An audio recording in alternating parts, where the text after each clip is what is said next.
بسم اللہ الرحمن الرحیم۔ سیکشن 21 ہے capacity of minors to act as guardians. A minor is incompetent to act as guardian of any minor except his own wife or child, or where he is the managing member of an undivided Hindu family, the wife or child of another minor member of that family.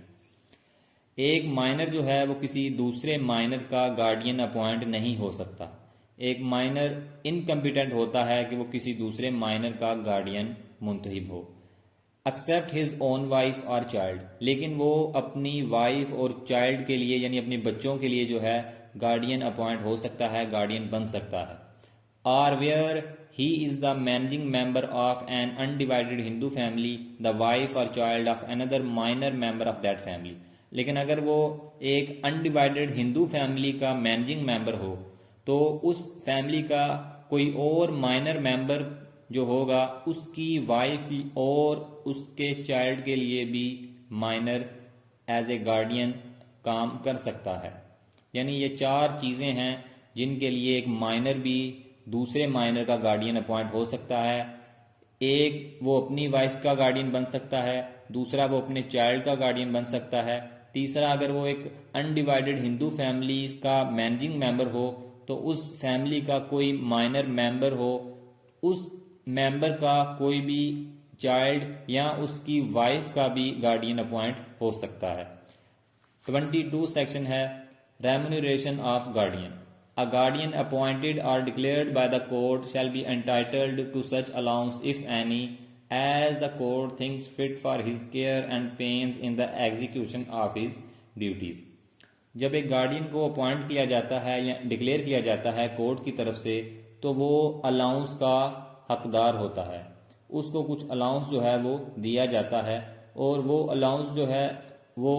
Court جو ہے وہ determine کرے گی کہ اس کو کتنا allowance جو ہے دیا جائے گا۔ وہ الاؤنس جو ہے مقرر کرتے وقت کورٹ جو ہے وہ مد نظر رکھے گی کہ جو گارڈین ہے وہ کس حد تک وارڈ کی جو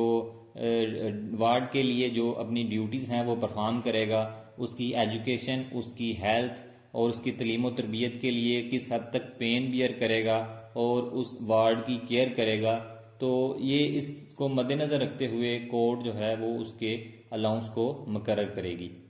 سب سیکشن 2 ہے when any officer of the government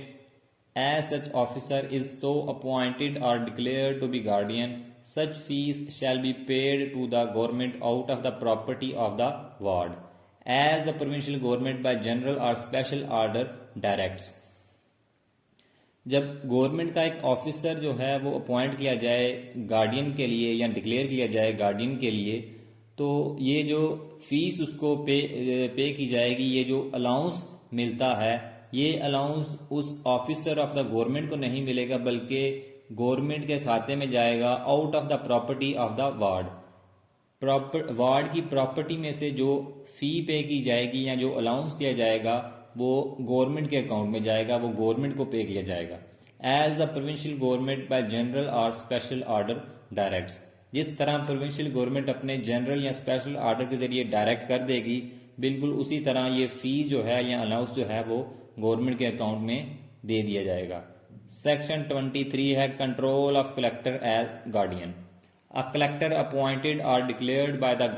the court to be guardian of the person or property or both of a minor shall in all matters connected with the guardianship of his ward be subject to the control of the provincial government or of such authority as that government by notification in the official gazette appoints in this behalf. جب ایک guardian appoint ہوتا ہے collector, court جو ہے وہ collector کو appoint کرتی ہے یا ڈکلیئر کرتی ہے گارڈین کے طور پر، تو چاہے وہ مائنر کی پراپرٹی کے لیے ہو یا مائنر پرسن کے لیے ہو گارڈین، یا دونوں یعنی مائنر اور پرسن دونوں کے لیے گارڈین ہو، تو ان تمام میٹرز میں وہ کلیکٹر جو ہے پروونشل گورنمنٹ کے سبجیکٹ رہتے ہوئے کام کرے گا، یا وہ گورنمنٹ یعنی پروونشل گورنمنٹ جو ہے اگر وہ کوئی اتھارٹی مقرر کر دے کہ کلیکٹر جو ہے وہ اس اتھارٹی کے انڈر رہتے ہوئے اس کے کنٹرول میں رہتے ہوئے اپنی ڈیوٹیز کو ایز اے گارڈین پرفارم کرے گا، تو پھر کلیکٹر جو ہے وہ اس اتھارٹی کے سبجیکٹ رہتے ہوئے اپنی ڈیوٹیز کو پرفارم کرے گا by notification in the official gazette appoints in this behalf. جو پروونشل گورنمنٹ آفیشیل گیزٹ میں نوٹیفیکیشن کے ذریعے اتھارٹی اپوائنٹ کر دے گی کہ یہ اتھارٹی ہے جس کے کنٹرول میں رہتے ہوئے, جس کے سبجیکٹ رہتے ہوئے کلیکٹر ایز اے گارڈین کام کرے گا, تو پھر وہ کلیکٹر اسی اتھارٹی کے سبجیکٹ رہتے ہوئے, انڈر رہتے ہوئے اپنی ڈیوٹیز کو ایز اے گارڈین پرفارم کرے گا. سیکشن 24 ہے duties of guardian of the person, یعنی جو گارڈین ہے اس کی duties. A guardian of the person of a ward is charged with the custody of the ward and must look to his support, health and education and such other matters as the law to which the ward is subject requires. جب ایک guardian appoint ہو ward کے لیے تو اس کو ward کی custody جو ہے وہ دے دی جائے. تو گارڈین کی یہ رسپانسبلٹی ہے, اس کی یہ ڈیوٹی ہے کہ وہ وارڈ کی ہیلتھ, اس کی ایجوکیشن, اس کی تعلیم و تربیت اور اس کو مکمل طور پر جو ہے وہ سپورٹ کرے. یعنی جو بھی وارڈ کے لیے ضروری ہے ہر وہ ایکٹ کرے اور اس کی تعلیم و تربیت, اس کی ہیلتھ, اس کی صحت کا خیال رکھے, اور جو بھی وہ پرفارم کر سکتا ہے, جو بھی اس سے ریکوائر ہے بائی لا, وہ تمام اپنی ڈیوٹیز کو پرفارم کرے. سیکشن 25 ہے title of guardian to custody of ward. If a ward leaves or is removed from the custody of a guardian of his person, the court, if it is of opinion that it will be for the welfare of the ward to return to the custody of his guardian, may make an order for his return and for the purpose of enforcing the order may cause the ward to be arrested and to be delivered into the custody of the guardian. اگر ایک ward جو ہے وہ اپنی مرضی سے چلا جائے یا کوئی زبردستی جو ہے وہ اسے گارڈین کی کسٹڈی سے ریموو کر دے, یعنی یا کوئی اسے کڈنیپ کر لے یا زبردستی جو ہے وہ اسے گارڈین کی کسٹڈی سے چھین لیا جائے, تو اس صورت میں کورٹ جو ہے اگر وہ یہ بہتر سمجھے کہ وارڈ کی ویلفیئر کے لیے یہی بہتر ہے کہ وارڈ کی کسٹڈی کو دوبارہ گارڈین کے حوالے کر دیا جائے, تو اس صورت میں کورٹ ایک آرڈر جاری کرے گی کہ اس وارڈ کو دوبارہ گارڈین کے کسٹڈی میں دے دیا جائے. And for the purpose of enforcing the order may cause the ward to be arrested and to be delivered into the custody of the guardian. اور اپنے اس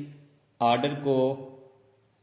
پرفارم کرنے کے لیے کورٹ جو ہے وہ یہ آرڈر ایشو کر سکتی ہے کہ اس وارڈ کو اریسٹ کیا جائے اور پھر اسے گارڈین کی کسٹڈی میں ڈیلیور کر دیا جائے.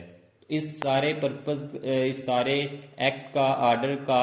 مقصد یہ ہے کہ welfare of the minor is the most important thing, یعنی کورٹ جو ہے وہ مائنر کی ویلفیئر کو مد نظر رکھتے ہوئے